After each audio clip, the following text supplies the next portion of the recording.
प्रभु भला है और उसकी करुणा सदा सदा की है। प्रभु यीशु मसीह के नाम में फिर एक बार आज इस YouTube के चैनल पर आप सबों का मैं स्वागत करता हूं। विश्वास करता हूं कि आप वचन प्राप्त करने के लिए तैयारी के साथ आए हैं और यहोवा का मैं धन्यवाद देता हूं। पिछले 15, 16, 17 दिनों में हम लोगों ने जो भी अध्ययन किया है कलीसिया की कमी घटियों के विषय में, परमेश्वर ने ज़रूर उसके द्वारा आपको आशीष दी होगी, ऐसा मेरा विश्वास है। क्योंकि परमेश्वर का वचन सत्य का वचन है और वो बिना कार्य किए वापस नहीं लौटता है। हालेलुया। वो हमारे मांस और गूदे को आर पार छेदने वाला वचन है। प्रियो, मैं प्रभु का धन्यवाद देता हूँ क्योंकि परमेश्वर दिन प्रतिदिन अपनी विश्वास योग्यता को हमारे जीवन पर प्रकट कर रहा है। आज मैं और आप यहाँ पर बैठे पाए जाते हैं क्योंकि ये परमेश्वर की करुणा का फल है। हालेलुया। वो अद्भुत करुणा, वो अद्भुत उसका असमंजस प्रेम जो हमारे समझ से परे है, उसके प्रेम को हम समझ नहीं सकते। ऐसा महान परमेश्वर मुझे और आपको बेटा और बेटी कह के पुकारता है। हालेलुया। क्योंकि वो हमसे निस्वार्थ प्रेम करता है। और आज वही परमेश्वर का आत्मा, उसी परमेश्वर का आत्मा फिर एक बार हमारे बीच में अपने वचनों को प्रकट करने के लिए उतर आया है। हालेलुया। मैं प्रभु का धन्यवाद देता हूँ। पिछले दिनों में परमेश्वर ने मेरी सहायता और मदद की। मैंने आपसे कहा था मेरे लिए प्रार्थना करना। मेरा ये पूरा वीक मैं बिजी रहूँगा और अलग अलग स्थानों पर सेवकाई के लिए ऑलरेडी मैं व्यस्त हूँ, परंतु परमेश्वर का मैं धन्यवाद देता हूँ कि प्रभु ने पिछले 2-3 दिनों में मेरी सेवकाई में सहायता और मदद की। आज भी दिन भर जब मैं सेवकाई में व्यस्त था, परमेश्वर ने नई नई बातों से लोगों को आशीषित किया और स्वर्ग के भेदों को सेवकाई में प्रकट किया। आराधना में बहुत कामों को प्रभु ने किया। मैं प्रभु का धन्यवाद देता हूँ। और आज मैं जब वचन के लिए प्रभु से मन्ना प्राप्त करने के लिए बैठा था, कुछ बातें प्रभु ने मेरे हृदय में डाली। जैसे जैसे प्रभु मुझे देता चला जाएगा, मैं आप तक उन वचनों को पहुंचाता चला जाऊंगा। आज एक नए विषय के साथ स्वर्ग के परमेश्वर के अभिषेक में होकर हम फिर एक बार यहाँ एकत्रित हुए हैं। और मैं विश्वास करता हूँ कि बीते दिनों में जो वचन हमने सीखा है उसके द्वारा उसको आपने केवल सुना नहीं है, परंतु उसको गंभीरता से ग्रहण किया है और आप उस पर काम भी करना आरंभ कर दिए हैं। सब मैं विश्वास करता हूँ आज फिर एक बार एक नए विषय के साथ प्रभु ने मुझे आपके मध्य में भेजा है। आज से हम एक नए विषय को, बहुत ही सरल विषय है, हम उस पर कई वर्षों से कई बार अध्ययन कर चुके हैं, लेकिन कुछ नई बातों को प्रभु ने मेरे हृदय में डाला है और आज्ञा दी है कि आप तक उन बातों को मुझे पहुंचाना है। आमीन। सो मैं अपनी जिम्मेदारी को पूरा करने के लिए जो आज्ञा मैंने परमेश्वर से प्राप्त की है, उस आज्ञा का पालन करने के लिए मैं आज आपके मध्य में हूँ प्रियो। लेकिन इससे पहले कि हम अपने अध्ययन की ओर बढ़े, आज हम कुछ वचनों को पढ़कर अपने अध्ययन की शुरुआत करेंगे, प्रभु का गुणानुवाद करेंगे। और आज पढ़ने के लिए जो वचन हमने चुने हैं वो पाए जाते हैं भजन संहिता 96 और उसके 1 से लेकर 8 वचनों को हम पढ़ेंगे। The book of Psalms chapter 96 verses 1 to 8। और मैं चाहता हूँ आप सब लोग इन वचनों को अपने अपने पवित्र शास्त्र में निकाल ले, ताकि हम इन वचनों को पढ़कर प्रभु की स्तुति कर सके, प्रभु का गुणानुवाद कर सके और उसके नाम की महिमा कर सके। हालेलुया। आइए प्रियो, हम सब मिलकर इन वचनों को पढ़ेंगे। भजन संहिता उसका 96 अध्याय और उसके 1 से लेकर 8 वचन। The book of Psalms chapter 96 verses 1 to 8। यहोवा के लिए एक नया गीत गाओ, हे सारी पृथ्वी के लोगों, यहोवा के लिए गाओ, यहोवा के लिए गाओ, उसके नाम को धन्य कहो। दिन प्रतिदिन उसके किए हुए उद्धार का शुभ समाचार सुनाते रहो। अन्य जातियों में उसकी महिमा को और देश देश के लोगों में उसके आश्चर्य कर्मों का वर्णन करो। क्योंकि यहोवा महान और अति स्तुति के योग्य है, वह सब देवताओं से अधिक भय योग्य है। क्योंकि देश देश के सब देवता तो मूर्ति ही है, परंतु यहोवा ही ने स्वर्ग को बनाया है। उसके चारों ओर वैभव और ऐश्वर्य है, उसके पवित्र स्थान में सामर्थ्य और शोभा है।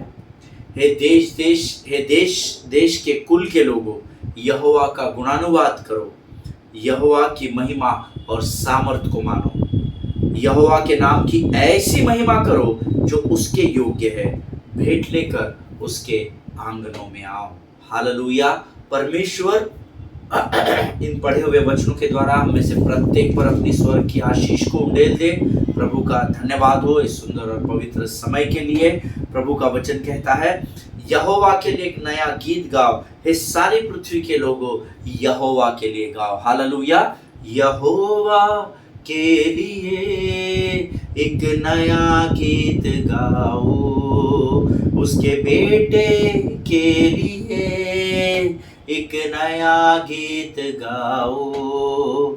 ऐ सारी पृथ्वी के लोगों, यहोवा के लिए गाओ।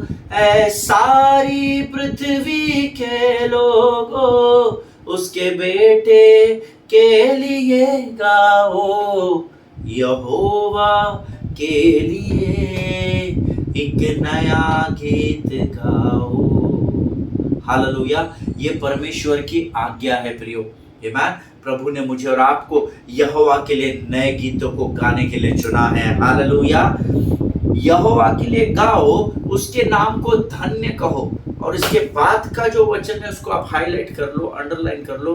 Part B is very important. Psalms 96 verse 2 B part is very important.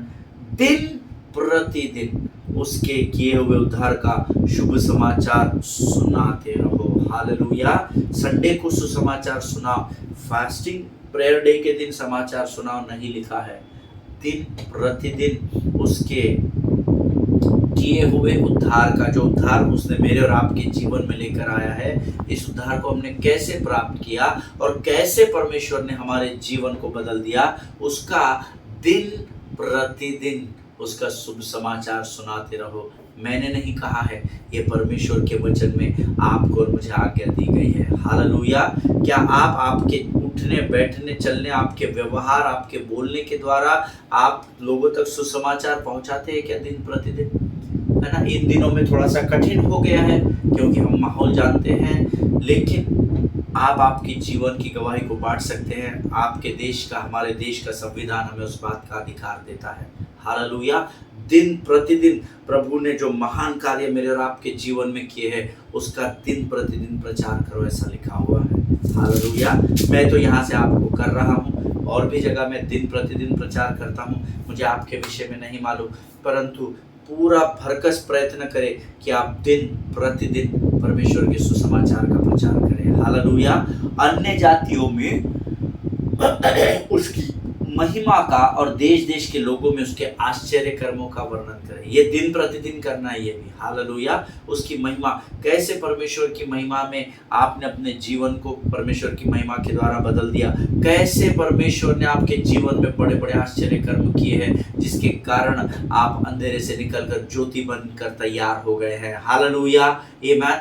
दिन प्रतिदिन इन कामों में अपने आप को व्यस्त करें। मैं ये नहीं कह रहा हूँ कि आप अपने रोजी रोटी छोड़ दें, आप आपका काम छोड़ दें। No, you keep on doing. वही तो जगह है जहाँ पर आपको परमेश्वर की महिमा का और उसके आश्चर्य कर्मों का वर्णन करना है। आमीन। क्योंकि अक्सर क्रूसेड और कन्वेंशन में वही लोग आते हैं जो प्रभु की महिमा को देख चुके हैं, जो प्रभु के आश्चर्य कर्मों का स्वाद चख चुके हैं, इसलिए बदलाव नहीं हो रहा है। आमीन। लेकिन जिन स्थानों पर परमेश्वर ने आपको रखा है, उन स्थानों पर आप जाइए। I am not against crusade and convention. Hallelujah. मैं पहले क्लियर कर दूं, नहीं तो फिर से उसके लिए बवाल होगा। मैं खुद बड़ी बड़ी सभाओं में भाग लेता हूं, बड़ी बड़ी सभाओं की कमिटीज का भाग होता हूं, लेकिन जिन स्थानों पर आपको परमेश्वर तय किए हुए समय में लेकर जाता है, उन स्थानों में उसकी महिमा का प्रकटीकरण करें। हालेलुया। आमीन। क्योंकि यहोवा महान और अति स्तुति के योग्य है और सब देवताओं से अधिक भय योग्य है। हालेलुया। वो राजाओं का राजा है और देवताओं में सर्वोत्तम परमेश्वर है। हालेलुया। आमीन। उसके चारों ओर वैभव और ऐश्वर्य है, उसके पवित्र स्थान में सामर्थ्य और शोभा है। ये जितने चिन्ह चमत्कार आप सभाओं में देखते हैं, टीवी में देखते हैं, यूट्यूब में देखते हैं, आजकल तो बहुत सारे न्यूज़ भी फेक है, लेकिन जहां पर आपने चिन्ह और चमत्कार होते हुए देखे हैं, यकीन जानिए वहां परमेश्वर की उपस्थिति के कारण ही वो चिन्ह और चमत्कार होते हैं। इस पृथ्वी पर कोई माई का ऐसा लाल नहीं है जो चिन्ह चमत्कार अपनी ताकत, अपने बल पर प्राप्त कर सके। आमीन। ये परमेश्वर की उपस्थिति के द्वारा होता है। इस बात को हमेशा याद रखिएगा। हालेलुया। हे देश देश के कुल के लोगों, यहोवा का गुणानुवाद करो और यहोवा की महिमा और सामर्थ को मान लो। आमीन। आप जानते हैं पर आप मानते नहीं हैं। आमीन। लेकिन प्रभु आज हमको कह रहा है उसकी महिमा झूठी नहीं है, उसके सामर्थ के काम झूठे नहीं है। आप उस पर पूर्ण रूप से विश्वास करें। God will never let you down in your life. Hallelujah. आमीन। यहोवा के नाम की ऐसी महिमा करो जो उसके योग्य है, जो कोई भी पृथ्वी पर नहीं कर रहा है। हालेलुया। वो एक ही है जो करता था, जिससे प्रभु को जो बहुत भाता था, जिसका नाम लूसीफर था। लेकिन उसने भी घमंड में, अभिमान में अपने आप को प्रभु के योग्य समझ लिया और वो आज मेरे और आपके पाँव के नीचे है। पता है क्यों? क्योंकि परमेश्वर ने वो आराधना, वो भेंट परमेश्वर ने उसको सौंपने के लिए आपको और मुझे तैयार किया है। इसीलिए बाइबल में लिखा है, यहोवा के नाम की ऐसी महिमा करो जो उसके योग्य है। कभी एकांत में बैठना और सोचना कि क्या रियली मैं परमेश्वर को उस भेंट को सौंपता हूँ क्या जिसके वो योग्य परमेश्वर है। आप अपने आप से प्रश्न पूछना, क्योंकि आपके न्याय का अधिकार मेरे पास नहीं, मेरे न्याय का अधिकार आपके पास नहीं। लेकिन एकांत में जब आप प्रार्थना के समय में प्रभु के साथ बैठेंगे, पूछना क्या सच में आप अपने जीवन का समय दिन प्रतिदिन प्रभु को दे रहे हैं क्या सच में जिससे वो प्रसन्न होता है वैसी भेंट आप उसको देते हैं क्या? मैं धन की बात नहीं कर रहा, मैं आपकी स्तुति, प्रार्थना, आराधना की बात कर रहा हूँ। धन हम कितना ही दे देंगे, जो कुछ भी देते वो कम है, क्योंकि जितना हमारे पास है वो उसी की ओर से आता है, उसी के सामर्थ्य के द्वारा प्राप्त होता है। हालेलुया।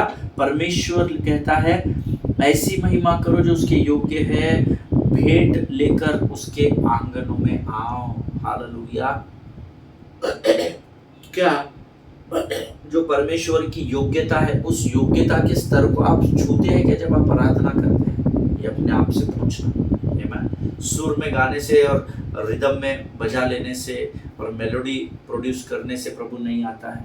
आत्मा और सच्चाई जितनी अधिक आप में उसके प्रति बढ़ते चले जाएगी, उसकी प्रसन्नता उतनी आपके आराधना के द्वारा बढ़ती चली जाएगी। हालेलुया। परमेश्वर इन वचनों के द्वारा आप में से प्रत्येक को आशीष दे। आज हम एक नए विषय को शुरू कर रहे हैं और मेरा विश्वास है आज आप सब लोग इस नए विषय को प्राप्त करने के लिए उत्साहित होंगे, उत्सुक होंगे। And this is the time when we are going to receive the word from the spirit of the Lord। नया सब्जेक्ट है, वचन कॉमन है जो हमने कई बार सीख चुके हैं, सुन चुके हैं, मानते हैं, विश्वास करते हैं। लेकिन खातरी से मैं आपको इस बात का प्रमाण देना चाहता हूँ कि प्रभु कुछ नया हमको इस अध्ययन के द्वारा सिखाने पर है। हालेलुया। तो आइए प्रियो, इस समय हम धन्यवाद के बलिदान प्रभु को चढ़ाएंगे और अपना समर्पण प्रभु को करेंगे। Let us pray. खुदावंद प्रभु यीशु मसीह के सामर्थी, जीवित और अद्भुत नाम के लिए हम तेरा धन्यवाद देते हैं परमेश्वर पिता। प्रभु जी धन्यवाद देते हैं क्योंकि तू महान और जीवित परमेश्वर है और इस समय तेरी आंखें हमारी ओर लगी हुई है राजा। प्रभु परमेश्वर पिता, हम धन्यवाद देते हैं क्योंकि तू इस समय हमारे मध्य में मौजूद है। प्रभु परमेश्वर पिता, इन वचनों को पढ़ने की जो सामर्थ और सुनने की सामर्थ तूने आज हमें दी, उसके लिए हम तेरा लाखों लाख धन्यवाद देते हैं। इस समय हम अपने शरीर, प्राण, आत्मा और बुद्धि को तुझे सौंपते हैं। जो नया विषय, जो नई बातें, जो भेद की बातें तो हम पर प्रकट करने पर है, उसके लिए तो हमें तैयार कर राजा। हम अपने शरीर, प्राण, आत्मा और बुद्धि को तुझे सौंपते हैं। पवित्र आत्मा तू आ हम पर संपूर्ण नियंत्रण ले, सारी बातों में महिमा तुझको देते हैं। आगे के संपूर्ण समय को तुझे सौंपते हैं। विनती को धन्यवाद के साथ यीशु नासरी के नाम से मांगते, सुनिए और बड़ी दया से ग्रहण करें। आमीन। हालेलुया। फिर एक बार इस YouTube के चैनल पर आप सबों का स्वागत करता हूँ। मैं पिछले 2-3 दिनों से लगातार प्रार्थना में बैठा था और प्रभु से पूछ रहा था कि प्रभु मैं किस विषय पर प्रचार करूँ। और मैं प्रार्थना में था और फिर वचनों को पढ़ने लगा।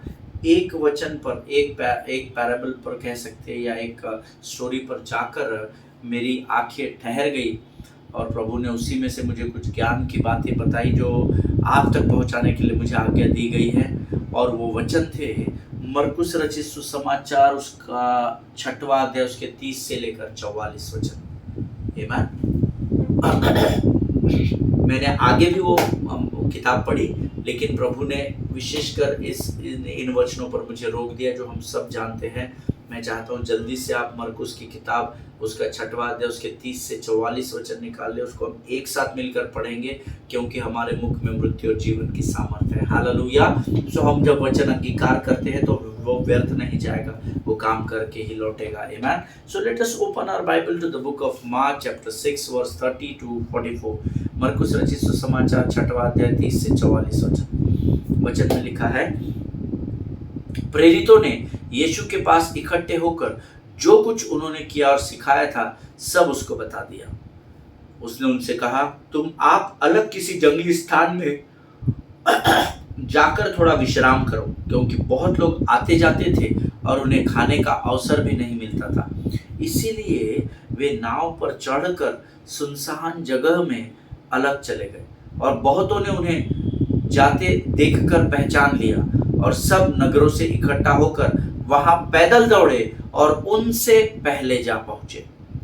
उसने निकलकर बड़ी भीड़ देखी और उन पर तरस खाया, क्योंकि वे उन भेड़ों के समान थे जिनका कोई रखवाला ना हो, और वह उन्हें बहुत सी बातें सिखाने लगा। जब दिन बहुत ढल गया तो उसके चेले उसके पास आकर कहने लगे, यह सुनसान जगह है और दिन बहुत ढल गया है, उन्हें विदा कर कि चारों ओर के गांवों और बस्तियों में जाकर अपने लिए कुछ खाने को मोल ले लें। उसने उन्हें उत्तर दिया कि तुम ही उन्हें खाने को दो। उन्होंने उससे कहा, क्या हम 100 दिनार की रोटियां मोल लें और उन्हें खिलाएं? उसने उनसे कहा, जाकर देखो तुम्हारे पास कितनी रोटियां हैं। उन्होंने मालूम करके कहा, 5 रोटी और 2 मछली भी। तब उसने उन्हें आज्ञा दी कि सबको हरी घास पर पाती पाती से बैठा दो। वे 100 और 50 करके पाती पाती बैठ गए, और उसने उन 5 रोटियों को और 2 मछलियों को लिया और स्वर्ग की ओर देखकर धन्यवाद किया और रोटियां तोड़ तोड़ कर चेलों को देता गया कि वे लोगों को परोसे, और वे 2 मछलियां भी उन सब में बांट दी, और सब खाकर तृप्त हो गए। और उन्होंने टुकड़े से 12 टोकरियां भर कर उठाई, और कुछ मछलियों से भी। जिन्होंने रोटियां खाई वे 5000 केवल पुरुष ही थे। हालेलुया। आमेन। जितने भाई बहनों ने इस वचन को मेरे साथ पढ़ा है, परमेश्वर आपको बड़ी बरकत और बड़ी आशीष दे। अगर आपने पूरा बाइबल पढ़ा है या पूरा एटलीस्ट नया नियम भी पढ़ा है, तो आप इस बात को जरूर जानते होंगे कि ये जो स्टोरी यहाँ दी गई है, ये नए नियम के चारों गॉस्पेल्स में लिखी हुई है। आमीन। ये मत्ती, मरकुस, लूका, यूहन्ना, इन चारों किताबों में ये कहानी लिखी हुई है।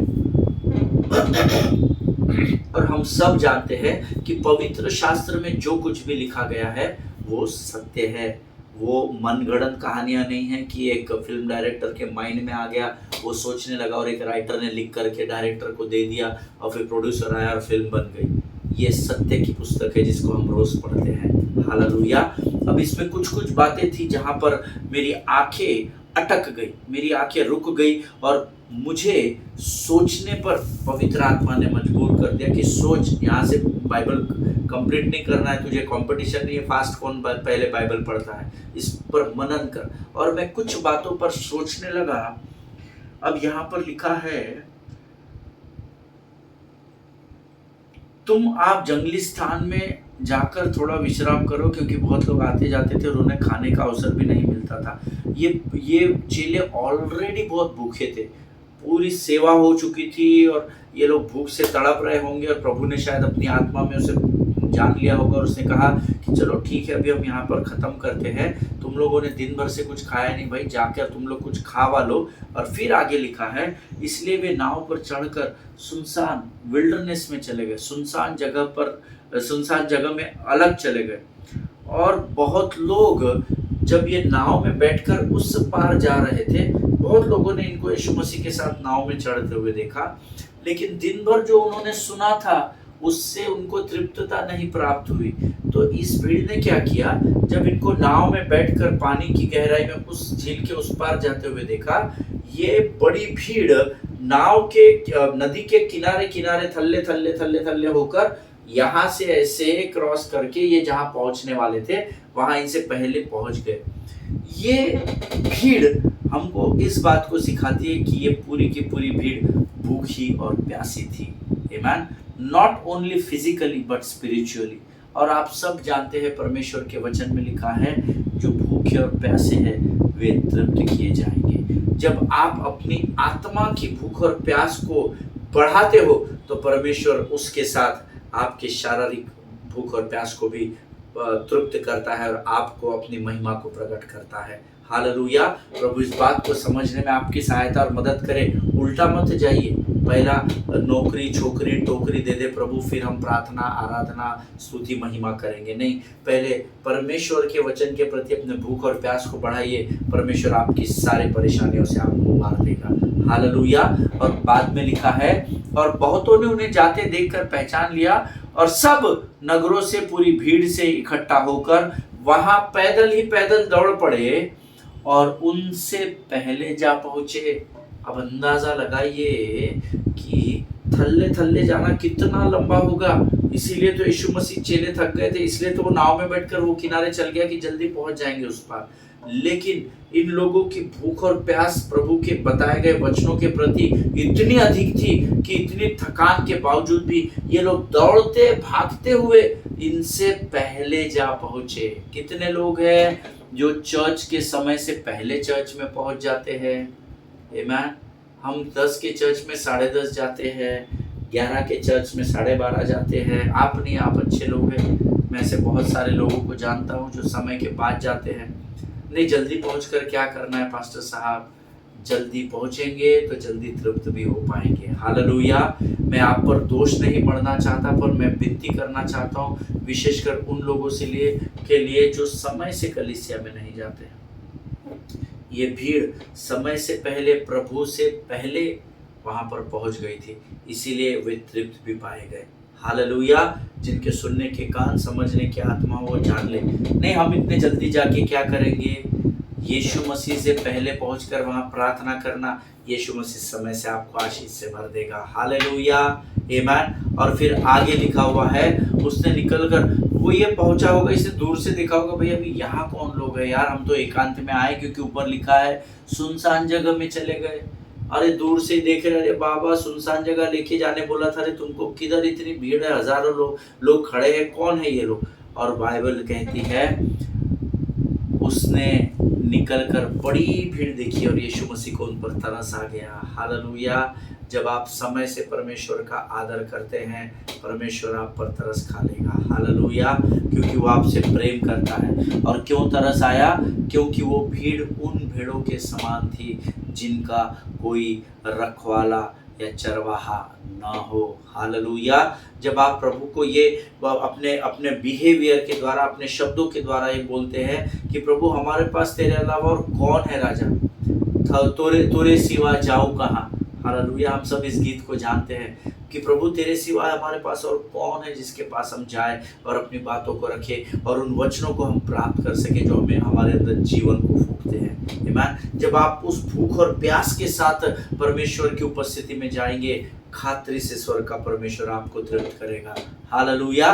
परख कर देखिए कि यहोवा कैसा भला परमेश्वर है। और बाइबल कहती है आगे, वह उन्हें वहां पर बहुत सी बातें सिखाने लगा और सिखाते सिखाते फिर जब दिन बहुत ढल गया, सूरज तकरीबन ढलने पर था, डूबने पर था, तो उसके चेले उसके पास आकर के, क्योंकि ये तो ऐसे भयंकर भूखे पहले से थे, पर बेचारों की हिम्मत नहीं हुई कि प्रभु को बोले, रे प्रभु ये भीड़ को बाद में निपटा, तेरी कहानी और तेरा प्रचार बाद में कर, पहला जुगाड़ खाने का क्या है वो बता।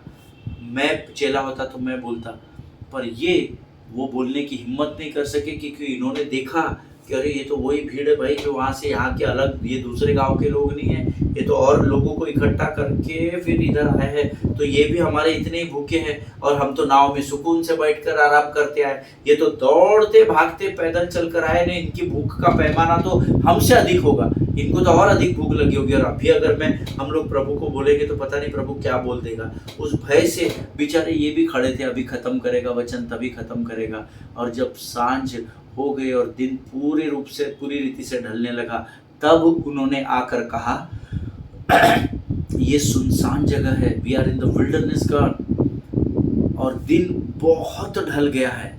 प्रभु अब इन लोगों को विदा कर कि चारों ओर के गांवों और बस्तियों में जा